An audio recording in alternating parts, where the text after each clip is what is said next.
नमस्कार सभी प्यारे स्टूडेंटों को और सभी किसान भाइयों को।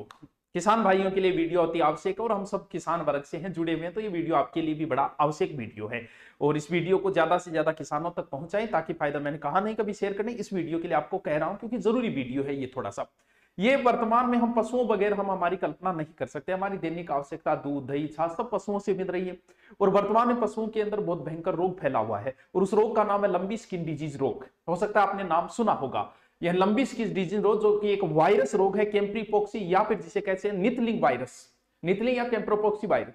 देसी भाषा में, सीधा गांव की भाषा में बात करूं, क्यों गांव के अपने बुजुर्गों को याद नहीं रहता तो गांव वाला सीधा याद रखो कि गांठियो रोग यानी गंठदार रोग, यानी पशुओं की गांठ हो जाती है, वही है गंठदार रोग जिसे हम कह सकते हैं। इस रोग को अगर हम बात करें, थोड़ा सा बैकग्राउंड 2 मिनट में, यह रोग सर्वप्रथम जाम्बिया में मिला था 1929 के अंदर। फिर ऐसे होते हुए रूस होते हुए भारत, एशिया महाद्वीप में बांग्लादेश में इसका 2019 में इसका केस मिला था। भारत के अंदर इसका केस 2019 में उड़ीसा के अंदर मयूरभंज में इसका केस मिला था, इस रोग का, गंठिया रोग का, गांठदार रोग का। तो इस केस में पिछले 16 महीने में भारत के 15 राज्यों में ये रोग फैल चुका है पशु के अंदर। यानी तेजी से वायरस रोग है तो फैलते फैलते समय इतना ही कोरोना में लगा था, फैलते फैलते कभी ना कभी आप तक पहुंच ही जाता है, आपके आस पड़ोस गांव तक इस रोग पहुंच ही जाता है। जैसे कोरोना वायरस जो था डरते डरते 15 16 17 महीने बाद हमारे आस पड़ोस गांव तक पहुंच गया था, तो ये रोग भी मान के चलो कि पहुंच सकता है आपके गांव, आपके पड़ोस तक। ये रोग किस में होता है? ये रोग पशुओं में होता है, गाय और भैंस के अंदर। विशेष रूप से ये गायों को प्रभावित कर रही है। भैंसों में भी देखा गया, इतना नहीं है जितना गायों के अंदर है, गायों में ये रोग ज्यादा देखा गया। अब बात यह आती है कि सर लक्षण क्या है। पहले हम देखें कि इस रोग के लक्षण क्या है। जैसे ही इस रोग के संपर्क में कोई पशु आए, सर संपर्क में कैसे आएगा, यानी फैलेगा कैसे, पहले ये देखना है। ये रोग फैलने का एक तो कारण होता है कि पशु दूसरे पशु के रोगी के संपर्क में आ जाए।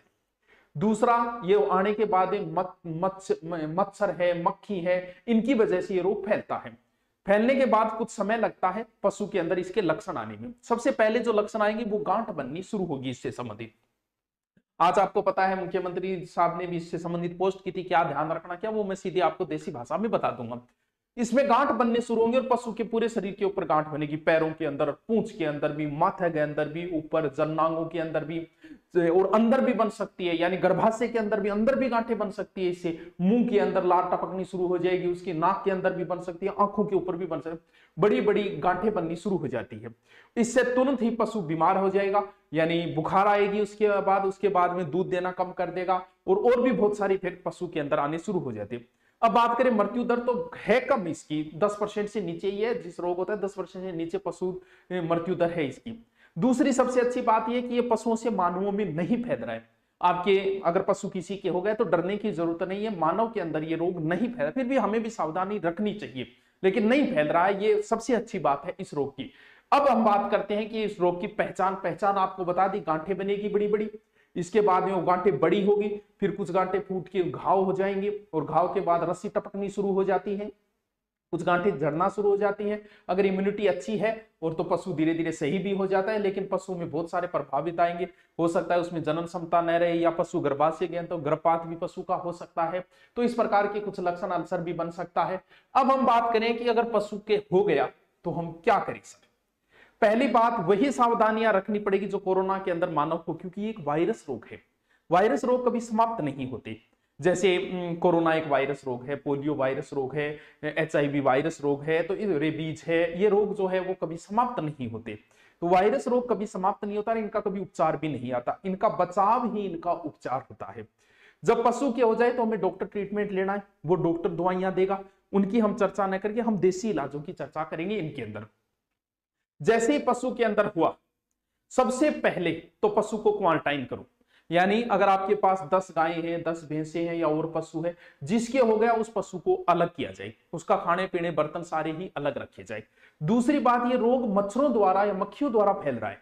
अब किसान भाइयों को बताने की जरूरत नहीं है कि मच्छर को कैसे भगाई जाए, मक्खियों को कैसे भगाया जाए, क्योंकि या तो धुआं कर दो या फिर वहां नीम जला दो, या गिलोय नीम जलाने ये कपूर वगैरह का बताया वो भी आप कर सकते हो। इससे आपके मच्छर, क्योंकि मच्छरों द्वारा ये एक पशु से दूसरे दूसरी बात, हम हमारे क्या होता है, गांव के अंदर एक ही खेड़ होती है, पशु सारे वहीं जाते हैं। कुछ दिन उस चीज का भी थोड़ा सा आप ध्यान रखें। पशु कई साथ में गांव के चरने जा रहे हैं तो वहां भी थोड़ा सा ध्यान रखें, क्योंकि किसान वर्ग के लिए एक संपत्ति का प्रतीक माना जाता है पशु। और बहुत बड़ी भी आजकल पैसे भी बहुत लगते हैं, भैंस लाएं, गाय लाएं, ऊंट लाएं। तो अब देखिए, पहचान आपको बता दी गई है। अब गांठ बननी शुरू हुई तो कई बार ऐसा होता है कि जैसे पिछली बार कोरोना में किसी को खांसी आ रही, टेंशन नहीं आ रहा, आपने खांसी है को नहीं है, घटी कोरोना रही है, एक नॉर्मल है।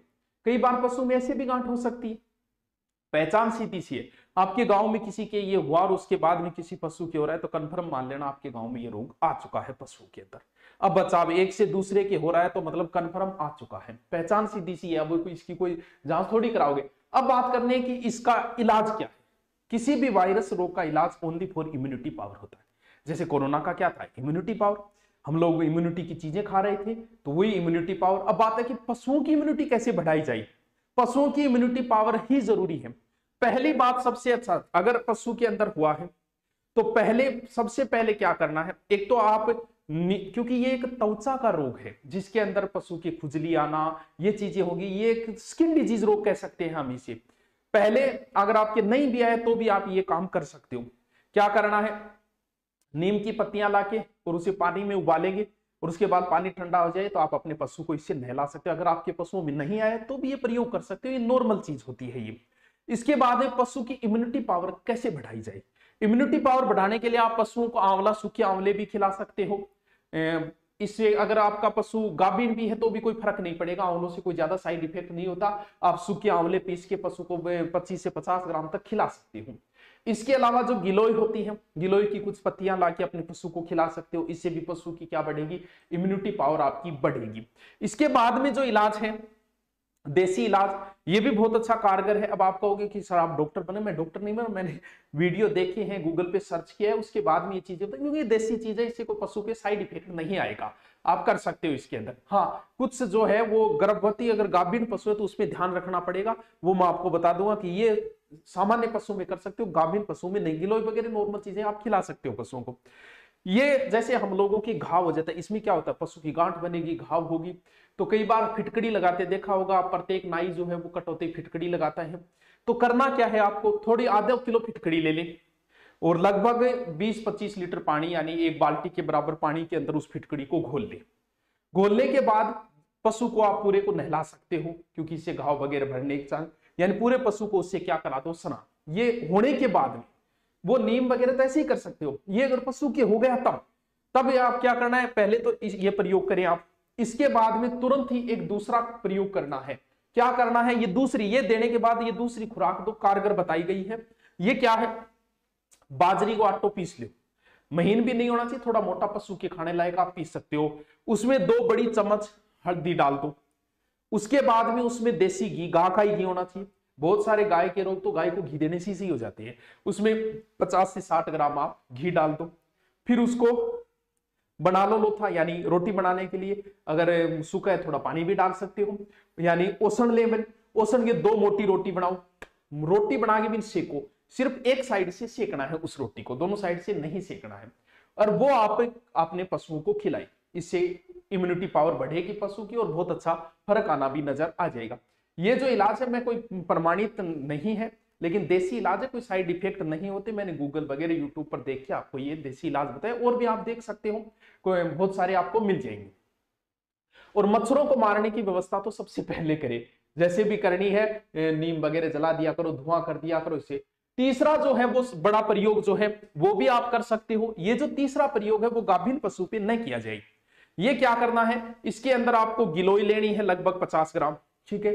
इसके अलावा अगर 20 तुलसी के पत्ते ले लो, 8 लूंग ले लो, आप लिख भी सकते हो तो बाकी भी पहले वाले प्रयोग भी करते हो। बाकी देखो, डॉक्टर को तो सबसे पहले बुलाना है।